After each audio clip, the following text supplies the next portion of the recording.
사무엘상 1장 3절을 보겠습니다. 이 사람이 매년에 자기 성읍에서 나와서 실로로 올라가서 만군의 여호와께 경배하며 제사를 드렸는데 엘리의 두 아들 홈리와 비나스가 여호와의 제사장으로 거기 있었더라.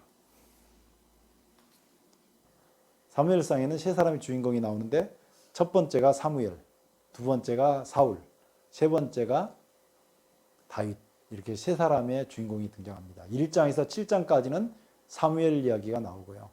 8장에는 왕을 달라고 하는 백성들의 요구가 나옵니다. 그리고 9장부터 15장까지는 사울 이야기가 나오고요. 사울이 15장에서 하나님께 버림을 받고 16장에서 다윗이 기름 부음을 받는 역사가 나와요. 그리고 31장에서 사울이 죽고 사무엘하 2장 4절에서 다윗이 왕이 되는 역사가 있거든요. 사무엘하는 전부 다윗 이야기인데 이제 앞에서부터 차분히, 그러면 사무엘이 탄생하는 배경에서 에브라임 사람 엘가나라고 하는 사람이 있거든요. 에브라임이라고 하면 그 여호수아가 에브라임 지파 사람이었어요. 여호수아가 이스라엘 백성들을 가나안에 정착을 시키고 그 다음에 12명의 사사가 있고, 그리고 사무엘이 사사 겸 제사장 겸 선지자였던 사무엘이 있고, 이제 그리고 나서 사무엘 시대를 끝으로 해서 왕정 시대로 이제 들어가는 그런 굉장히 과학적으로 되어 있는 구성들을 좀 볼 수가 있거든요. 근데 오늘은 이 엘가나에게 어떻게 아들 사무엘이 태어나는지 그것을 좀 보려고 합니다. 우선 이 1장 3절 우리가 봤던 그 말씀에 이 엘가나가 매년에 하나님께 올라가서 하나님께 경배하고 제사를 지냈다라고 하는 대목이 나오거든요. 이게 이제 사무엘상이 이렇게 쫙 돼 있는데 사무엘상 1장에 보면 만군의 여호와께 예배하며 제사를 드렸다고 나오거든요. 성경상 위대한 인물은 예배하고 제사를 드렸던 부모 밑에서 꼭 태어나는 것 같아요. 만군의 여호와께 제사를 드린 사람들이 그 위대한 성경상 위대한 인물들이 태어난 걸로 그렇게 봤거든요. 이 엘가나의 아내가 분인나하고 그 다음에 한나 두 사람이 있어요.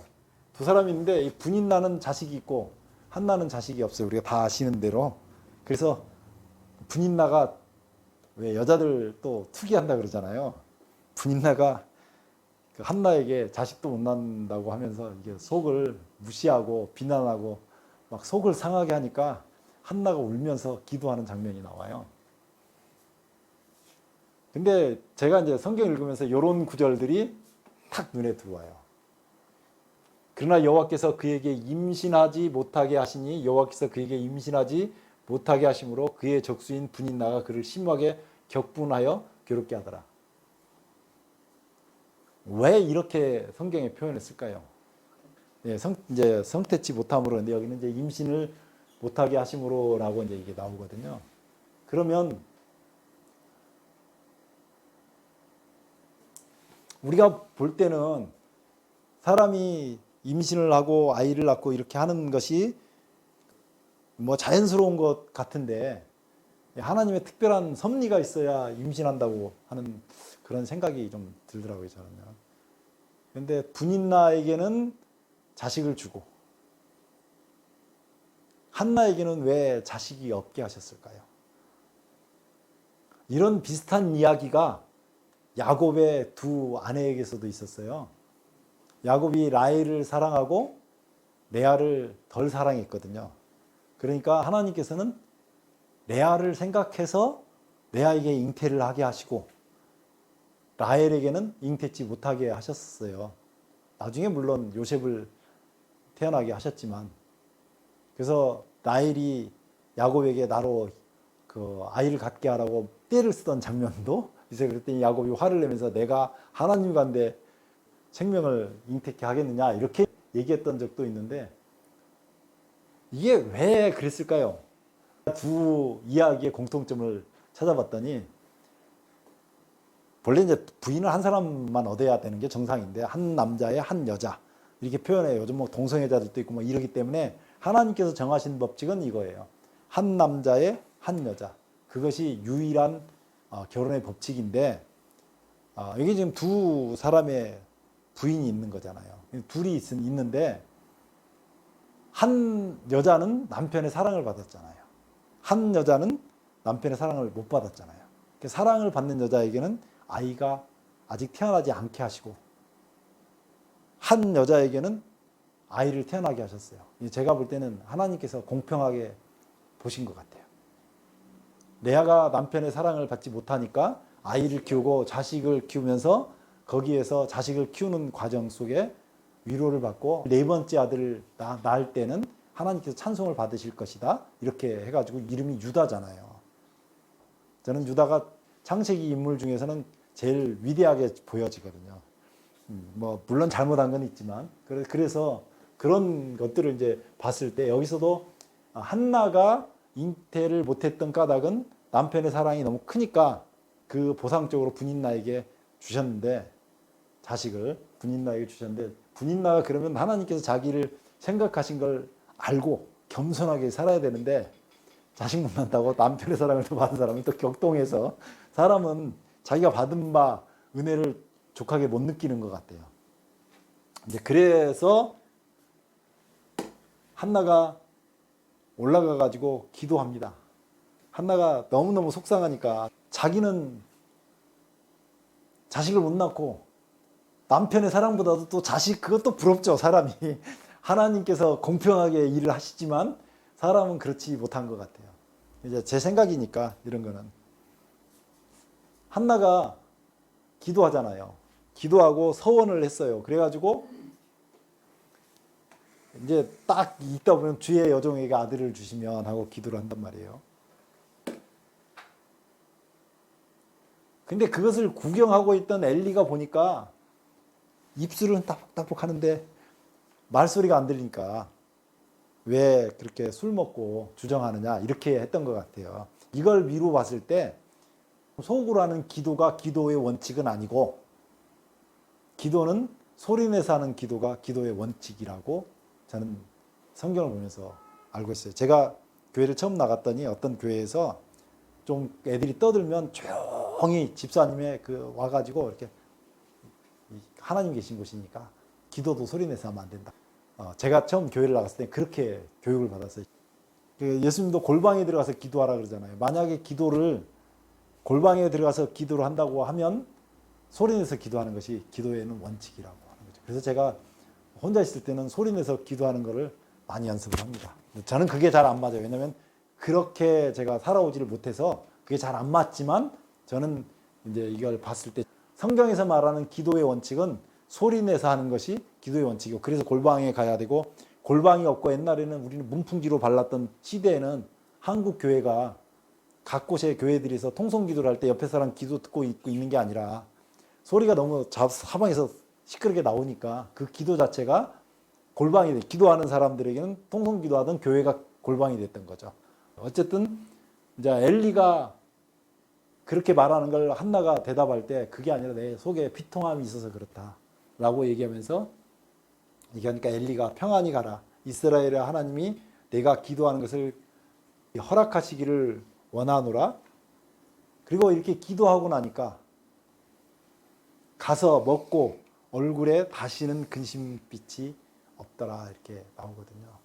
우리가 정말 원통한 일 있고 그럴 때 하나님 앞에 정말 기도하고 하나님께서 받으시면 이제 자식을 낳고 안 낳고 문제가 아니라 그 문제가 아직 해결되기 전인데도 불구하고 가서 이제 그 문제 때문에 시험거리가 더 이상 안 됐던 것 같아요. 그래서 참 기도할 필요가 있다고 보여져요. 하나님의 응답을 엘리가 대신 말해준 거죠. 그 당시 대제사장이. 그래서 목사가 하는 말은 굉장히 중요하다고 저는 생각을 해요. 한마디 한마디가 다 목사는 함부로 저주해서도 안 되고 굉장히 이런 말들이 중요하다고 생각을 합니다.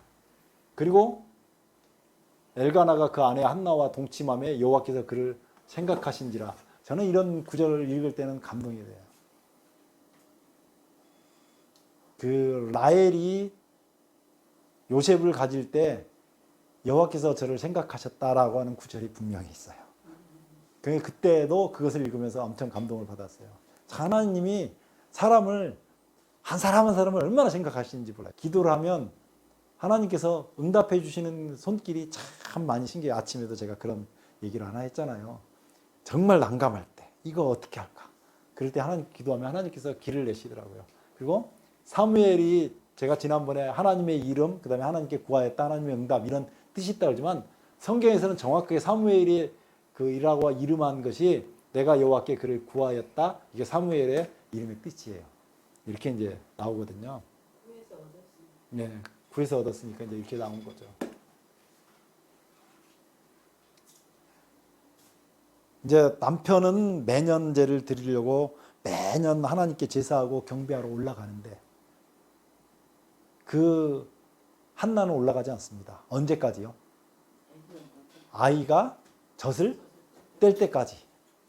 그리고 그 젖된 어린 아이를 여기에 지금 그 실로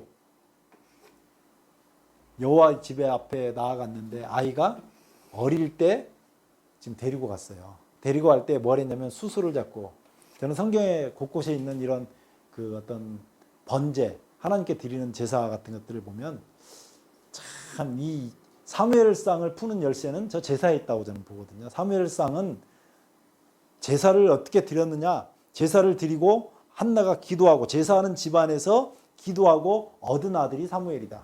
훌륭한 자식을 위하면 하나님께 예배하고, 요즘은 십자가를 붙드는 예배를 드리고 그 다음에 우리가 기도하고 그렇게 했을 때 하나님의 응답이 이르러온다. 이런 어떤 것은 굉장히 중요한 공식 같아요. 이 수소를 잡고 이렇게 이제 나오잖아요. 근데 실로 여호와의 집에 나아갔는데 아이가 어떻게 됐다고요? 사무엘상 1장에서부터 24장까지는 사무엘이 썼다고 저는 생각을 하고요. 그건 틀림없이 사무엘이 썼을 거예요. 사무엘이 죽은 이야기가 25장 1절에 나와요. 사무엘이 죽은 이야기는 후에 다른 사람이 썼다고 생각하는데 보통은 이제 나단이나 뭐 이런 선지자들이 언급이 되거든요. 제가 사무엘 하를 쭉 읽으면서 보니까 사무엘상 25장 1절부터 사무엘 하까지는 다윗이 썼을 것 같아요. 다윗의 생각도 나오고 막 이러기 때문에 뭐 주장하지는 않는다고 제가 지난 시간에도 말씀을 드렸는데 다윗이 썼을 것 같아요. 그런데 이걸 만약에 진짜로 사무엘이 썼다면 사무엘이 자기가 실로에 갔을 때, 여호와의 집에 갔을 때 어렸잖아요. 어떻게 생각하세요? 이거 잘했다고 생각하세요? 어떤 분이 저한테 얘기를 했어요. 저한테 얘기를 한 얘기가 그거예요. 이 아이를 사무엘처럼 한나가의 믿음이 정말 훌륭하다. 그 아이를 이렇게 젖을 떼고 하나님 성전에 데려다는 것처럼 그렇게 자기도 키웠으면 좋겠다. 그래서 내가 큰일 날 소리 하지 말라 그랬어요. 아니, 우리 이걸 생각을 해봐야 돼요. 자꾸 한나의 믿음이 훌륭하잖아요. 기도하고 아들 낳고. 그런데 5살, 아니 7살이라 쳐도, 아니 12살이라 쳐도, 이게 12살이라 쳐도 데려다 놓으면 돼요, 안 돼요? 안 되죠. 그러니까 이건 하나님께서 특별한 보호하심이 있어서 사무엘이 훌륭하게 크긴 했지만 그러면 안 됐다고요. 평생에 여호와께 드리겠나이다. 그래서 만약에 사무엘을 보낸다 그러면 15살은 넘어야죠. 네, 제가 생각할 때는 너무 어릴 때 보냈는데 이거는 계속 번제를 드리고 해년마다 갈 때 오태에 가서 그 사무엘에게 입히고 엄마의 정성과 하나님 앞에 이 번제를 드리는 것 때문에 사무엘이라는 위대한 인물이 되었지만 방식은 틀렸다라고 생각하는 거죠. 근데 많은 사람들이 이게 이제 옳다고 보는 거예요. 어떤 분이 저한테 그렇게 얘기를 했어요. 자기는 예배를 드리다가 교회에서 예배 드리다가 죽었으면 좋겠다. 이제 그렇게 생각하면 안 된다고요.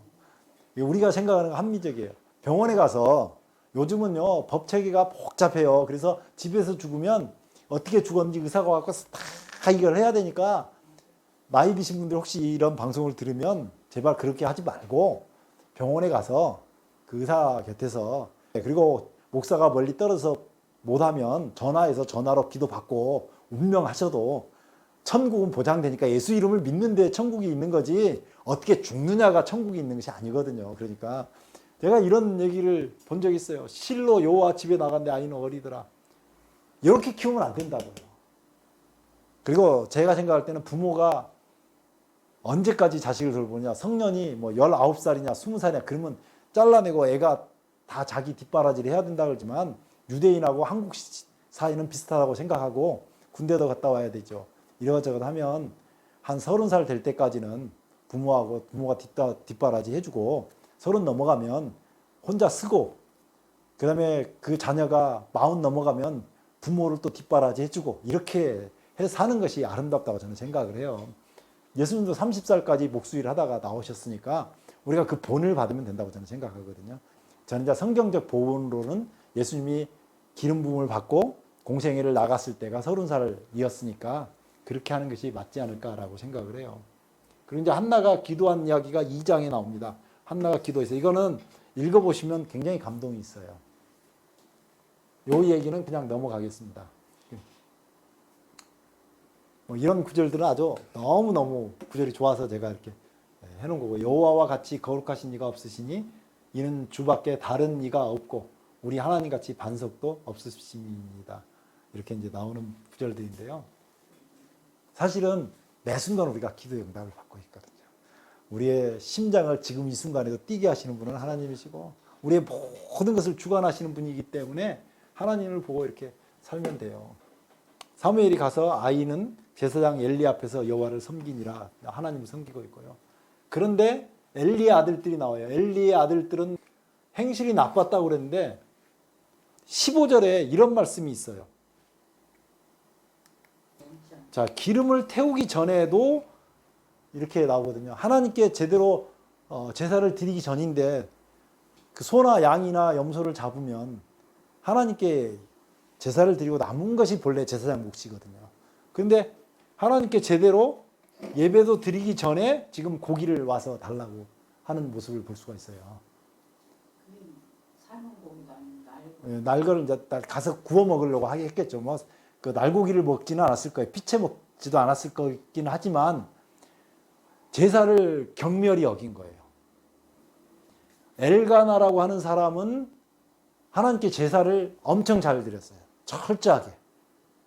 그런데 실제로 그 제사를 주관하는 엘리하고 엘리의 아들들은 하나님께 드리는 제사를 경홀히 여긴 거죠. 하나님을 그 제사를 경홀히 여겼다는 것은 그 제사가 결국은 십자가잖아요. 그 제사는 지금 여기 나오는 모든 제사는 결국 십자가를 보여주는 거잖아요. 이 십자가를 경홀히 여긴 거니까. 이 제사의 의미를 좀 살펴보자면요. 창세기에서 봐야 되거든요. 우리가 잘 아는 말씀이에요. 창세기 보면 여자가 이 열매, 선악과를 먹고 남편도 같이 먹었거든요. 그래서 하나님께서 이 뱀에게, 하나님이 그 뱀에게 내가 너로 여자와 원수가 되게 하고 여자의 후손도 너의 후손과 원수가 되게 하더니 여자의 후손은 뱀의 머리를 상하게 할 것이요 너는 그의 뱀은 여자의 후손의 발꿈치를 상하게 할 것이다. 이게 십자가고 이게 지금 예수님께서 다시 오시는 재림을 얘기하잖아요. 이제 이렇게 돼가지고 이 발꿈치 상할 것이 십자가고 이것을 제사인데 이 제사의 의미가 궁극적으로 뭔지를 보여주는 것이 이 사람은 죽어서 흙이니 흙으로 돌아갈 것이라고 말씀하셨는데 거기에 여호와 하나님이 아담과 그 아내를 위하여 가죽옷을 지어 입히시니라. 이 가죽옷은 양 잡아서 만든 가죽이잖아요. 그 가죽옷을 지어 입히시는 저 과정을 통해서 양이 희생되고 그 가죽을 우리가 입고 하나님 앞에서 산다는 의미로 우리가 제사를 지낸다는 의미가 예수님 때문에 벌거벗은 사람이 옷을 입고 양가죽 옷을 입고 하나님 앞에서 살 수 있다. 그 구원받는 원리를 얘기한 건데 제사를 경멸히 여기면 결국 십자가를 무시하는 거잖아요. 앞으로 와서 구원받게 할 메시아를 무시하는 것이기 때문에 홈리와 비느하스가 전쟁 나가잖아요. 개를 옮겨와가지고 브레스 사람하고 전쟁을 할 때 개가 진중에 들어가 백성들이 난리를 쳤어요. 그런데 이스라엘 백성들이 실패했잖아요. 왜 실패했을 것 같습니까? 하나님의 개도 그 진중에 들어왔는데 홈리하고 비느하스가 괴를 경홀히 여긴 게 아니고 뭘 경홀히? 괴를 경홀히 하면 뭐지? 괴를 경홀히 여기 그 말이 맞는데 이제 엘리하고 그 자식들이 뭘 했다고요? 이 소년들이 이 죄가 그 제사를 십자가를 상징하는 제사를 멸시했기 때문에 그래서 법이 드러나도 사는 건 예수 안에 있는 사람은 살아요. 법이 필요한 이유. 그렇죠. 네, 그걸 조금 더 우리를 보호를 누구로부터 하려고. 그렇죠. 사단으로부터. 그래 나쁜 놈들로부터 사단으로부터 보호를 해요. 우리는 그 왜 출애굽기에 보면 이렇게 집을 짓고 이 집 문 인방과 솔지에다 피를 바르고 집 속에 들어가 있는데 법은 여기 있다가 누구를 때려잡아요? 네, 사단을 때려잡아요. 여기다가 이제 잣대를 들이대 성경을 보니까 자 그런데 법은 사단을 때려잡기 위해서 있고 우리는 하나님 예수 안에서 들어가 가지고 구원함을 받기 때문에 우리는 보호함을 받고 예수 안에서 보호함을 받고 근데 엘리의 그 아들들 홈리하고 비느하스가 하나님의 법을 무시했기 때문에 하나님의 제사를 무시했기 때문에 법의 보호를 받지 못하고 똑같이 법의 심판을 받았기 때문에 이스라엘 백성들이 그때 그 전쟁터에서 진 거죠. 그래서 결론은 예수님의 십자가밖에 없어요. 처음 분매도 예수님 십자가고 마지막에도 예수님의 십자가고 그 모든 일에는 예수님 십자가밖에 없어요. 제가 생각할 땐 너무 감사해요. 어떻게 나 같은 사람을 위해서 저 십자가에 달려서 저렇게 죽으셨는지. 그래서 오늘 또 우리가 이게 십자가를 붙들고 하나님의 법으로부터 보호를 받고 사단으로부터 보호를 받고 또 모든 일에 승리하게 되시기를 주의 이름으로 축원합니다. 기도하겠습니다. 아버지 우리 하나님 은혜를 감사합니다.